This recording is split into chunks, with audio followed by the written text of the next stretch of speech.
Hi friends, എല്ലാവർക്കും നമസ്കാരം. നമ്മളിന്ന് ചെയ്യാൻ പോകുന്നത് വളരെ വെറൈറ്റി ആയിട്ടുള്ള ഒരു വാഴയില ഹലുവയാണ്. അപ്പോൾ യാതൊരു കളറോ ഒന്നും ചേർക്കാത്ത നല്ല ടേസ്റ്റി ആയിട്ടുള്ള ഒരു ഹലുവയാണിത്. വളരെ പെട്ടെന്ന് തന്നെ തയ്യാറാക്കാനും പറ്റും. അപ്പോൾ നമുക്ക് വീഡിയോയിലേക്ക് പോകാം. ഈ ഒരു ഹലുവ തയ്യാറാക്കാൻ വേണ്ടിയിട്ട് നമ്മളിവിടെ കുറച്ച് വാഴയില എടുത്തിട്ടുണ്ട്. ഞാൻ പൂവൻ വാഴയുടെ ഇലയാണ് എടുത്തിരിക്കുന്നത്. നല്ല ഇളം പച്ച കളറുള്ള ഇലയാണിത്. നന്നായിട്ട് കഴുകി വൃത്തിയാക്കണം. ഈ വാഴയില നമുക്കിതിലേക്ക് ചെറുതായിട്ട് നുറുക്കിയിട്ട് കൊടുക്കാം. ഇതിലോട്ട് നമ്മൾ കളറൊന്നും തന്നെ ചേർക്കുന്നില്ല. ഈ ഇലയുടെ പച്ച കളറാണ് ഇതിന് കിട്ടുന്നത്. അപ്പോൾ നമ്മൾ വിചാരിക്കും ഇതിന് വല്ല ചവർപ്പോ കാര്യങ്ങളോ ഉണ്ടാവുമെന്ന്. പക്ഷേ യാതൊരുവിധ രുചി വ്യത്യാസമോ ചവർപ്പോ ഇതിനുണ്ടാവില്ല. നമ്മൾ സാധാരണ പൊതിച്ചോറൊക്കെ കെട്ടുന്നത് വാഴയില വാട്ടിയിട്ടാണല്ലോ. അപ്പോൾ അതുപോലെ നല്ലൊരു ടേസ്റ്റാണ് ഈ ഹലുവയ്ക്ക് ഉണ്ടാവുക. നല്ലൊരു കളറും കിട്ടും. അപ്പോൾ നമുക്കിത് വെള്ളമൊഴിച്ചിട്ട് ഒന്ന് അടിച്ചതിന് ശേഷം നീരെടുക്കാം. ഏകദേശം ഒരു 2 കപ്പോളം വെള്ളം ഞാൻ ഇതിലേക്ക് ഒഴിച്ചു കൊടുത്തിട്ടുണ്ട്. 1 കപ്പ് കോൺഫ്ലോർ കൂടിയാണ് നമ്മളിതിലേക്ക് എടുക്കുന്നത്. അപ്പോൾ 2 കപ്പ് വെള്ളം ഞാനിതിലേക്ക് ചേർത്ത് കൊടുത്തിട്ടുണ്ട്. ഇത് നമുക്കിനി ഒന്ന് അടിച്ചെടുക്കാം.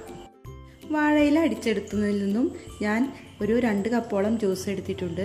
250 മില്ലിയുടെ ഇങ്ങനത്തെ കപ്പിൽ 2 കപ്പോളം വാഴയിലയുടെ ജ്യൂസാണ് എടുത്തിരിക്കുന്നത്. അതുപോലെ ഇതേ കപ്പിൽ 1 കപ്പ് കോൺഫ്ലോർ എടുത്തിട്ടുണ്ട്. ഈ കപ്പിൽ തന്നെ നമുക്ക് 1 കപ്പ് പഞ്ചസാര കൂടി എടുക്കാം. മധുരത്തിന് ആവശ്യമായിട്ടുള്ള പഞ്ചസാര ഇതേ കപ്പിൽ തന്നെ 1 കപ്പ് എടുക്കണം. അപ്പോൾ ഇതേ കപ്പിൽ തന്നെ 1 കപ്പ് പഞ്ചസാര, 1 കപ്പ് കോൺഫ്ലോർ, പിന്നെ ഏകദേശം 2 കപ്പ് വെള്ളം കൂടി ജ്യൂസ് കൂടി ഞാൻ എടുത്തിട്ടുണ്ട്. ഇനി നമുക്കിതൊക്കെ ഒന്ന് മിക്സ് ചെയ്തെടുക്കണം. ഈ കോൺഫ്ലോർ ഈ ജ്യൂസിൽ മിക്സ് ചെയ്തെടുക്കണം. മധുരത്തിന് ആവശ്യമായിട്ടുള്ള പഞ്ചസാര കൂടി ഇതിലേക്ക് ചേർത്ത് കൊടുക്കണം. അപ്പോൾ ഈ എടുത്തു വച്ചിരിക്കുന്ന ജ്യൂസ് നമുക്ക് ഇതിലേക്ക് ഒഴിച്ചു കൊടുക്കാം. നന്നായിട്ട് അരിച്ചെടുക്കണം. പിന്നെ എടുത്തു വച്ചിരിക്കുന്ന ഈ കോൺഫ്ലോർ ഇതിലേക്ക് ചേർത്ത് കൊടുക്കാം. ഇതൊന്ന് നന്നായിട്ട് മിക്സ് ചെയ്തെടുക്കാൻ വേണ്ടിയിട്ടാണ് നമ്മളിതിലേക്ക് ചേർക്കുന്നത്. കോൺഫ്ലവറും ഈ നീരും കൂടി നമ്മളിവിടെ മിക്സാക്കി വെച്ചിട്ടുണ്ട്. ഇതിലേക്ക് നമുക്ക് അതേ കപ്പിൽ തന്നെ 1 കപ്പ് പഞ്ചസാര കൂടി ചേർത്ത് കൊടുക്കാം. ഇനി ഇതുകൂടി നന്നായിട്ട് മിക്സ് ചെയ്ത് വയ്ക്കാം. ഒട്ടും കട്ട പാടില്ല. നന്നായിട്ട് മിക്സ് ചെയ്യണം.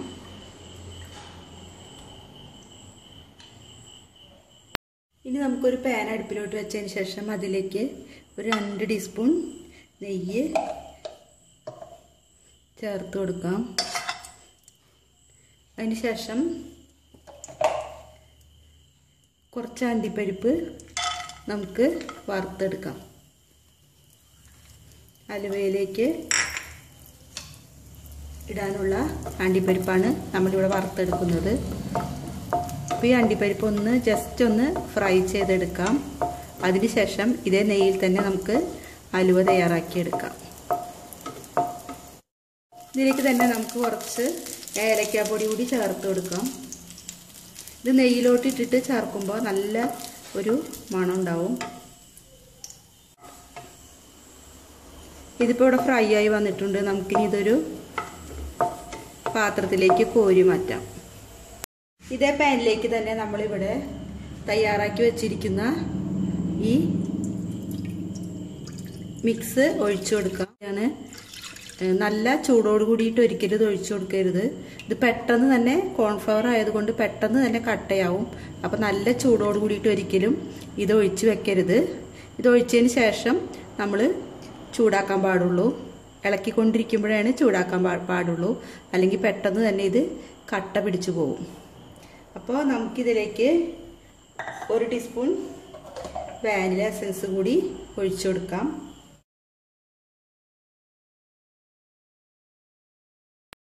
ഇനി നമുക്ക് ഫ്ലെയിം ഓൺ ചെയ്യാം. ഇപ്പോൾ നമ്മളിവിടെ ഫ്ലെയിം ഓൺ ചെയ്ത് വെച്ചിട്ടുണ്ട്. ഇനി കൈ വിടാതെ ഇളക്കി കൊടുക്കണം. ഇതിലോട്ട് ഞാൻ വാനില എസൻസ് 1 ടീസ്പൂൺ ഒഴിച്ചിട്ടുണ്ട്. വാനില എസൻസ് നമുക്ക് വേണമെങ്കിൽ ഒഴിച്ചാൽ മതി, നിർബന്ധമില്ല. അല്ലെങ്കിൽ ഏലക്കാപ്പൊടി മാത്രം ചേർത്താൽ മതിയാവും. എന്നാലും നല്ല മണം ഉണ്ടാവും. ഇനി നമുക്ക് കൈവിടാതെ ഇതിങ്ങനെ ഇളക്കിക്കൊണ്ടിരിക്കണം. കോൺഫ്ലോർ ആയതുകൊണ്ട് പെട്ടെന്ന് കട്ടയാവാനുള്ള ചാൻസ് ഉണ്ട്. അപ്പോൾ ഈ കൂട്ടൊഴിച്ചതിന് ശേഷം മാത്രമേ നമ്മൾ ഫ്ലെയിം ഓൺ ചെയ്യാൻ പാടുള്ളൂ. അപ്പോൾ നല്ല ചൂടോട് കൂട്ടിയിട്ട് ഒഴിച്ച് കഴിഞ്ഞാൽ പെട്ടെന്ന് കട്ട പിടിച്ചു പോകും. ഇനി നമുക്കിത് കുറേശ്ശായിട്ട് ഇങ്ങനെ ഇളക്കി കൊടുക്കാം. നമ്മുടെ ഹലുവ ഇവിടെ കട്ടയായിട്ട് വന്ന് തുടങ്ങിയിട്ടുണ്ട്.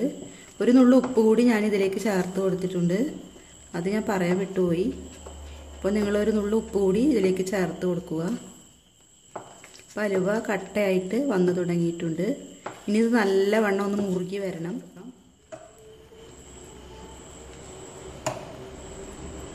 അടി പിടിക്കാതിരിക്കാൻ വേണ്ടിയിട്ടാണ് കുറച്ച് നെയ്യ് കൂടി നമ്മളിവിടെ ചേർത്ത് കൊടുക്കുന്നത്. അപ്പോൾ നല്ലൊരു പച്ച കളർ വന്നു തുടങ്ങിയിട്ടുണ്ട്. നമ്മുടെ ഹലുവ ഇവിടെ പാത്രത്തിൽ നിന്ന് വിട്ട് വരുന്ന ഒരു പരുവായിട്ടുണ്ട്. ഇനി നമുക്കിതിലേക്ക് എടുത്തു വെച്ചിരിക്കുന്ന അണ്ടിപ്പരിപ്പ്, വറുത്ത നട്ട്സൊക്കെ ഇട്ട് കൊടുക്കാം.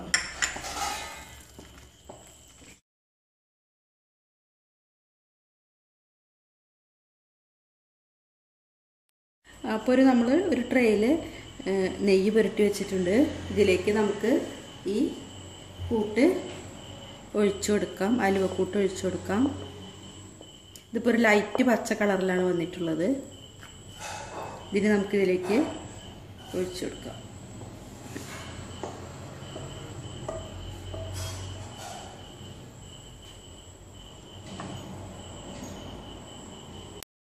ഇപ്പം നമ്മുടെ ഹലുവ ഒരു ട്രേയിലേക്ക് ഒഴിച്ചു കൊടുത്തിട്ടുണ്ട്. ഇനി ഇതിൻ്റെ മുകളിൽ കുറച്ച് നെയ്യ് കൂടി ഒഴിച്ചതിന് ശേഷം നമുക്കിത് ചൂടാറാനായിട്ട് വെക്കാം. ചൂടാറുമ്പോൾ ഇത് നന്നായിട്ട് സെറ്റായിട്ട് വരും.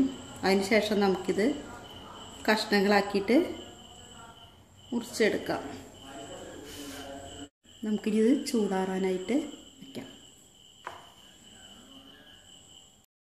അപ്പോൾ വളരെ ടേസ്റ്റി ആയിട്ടുള്ള നമ്മുടെ വാഴയില ഹലുവ ഇവിടെ റെഡി ആയി കഴിഞ്ഞു. നമുക്കിത് വേറൊരു പാത്രത്തിലേക്ക് മാറ്റാം. അപ്പോൾ നമ്മുടെ ഹലുവ ഇവിടെ റെഡി ആയിട്ടുണ്ട്. നമ്മളിതൊരു പാത്രത്തിലേക്ക് മാറ്റിയിട്ടുണ്ട്.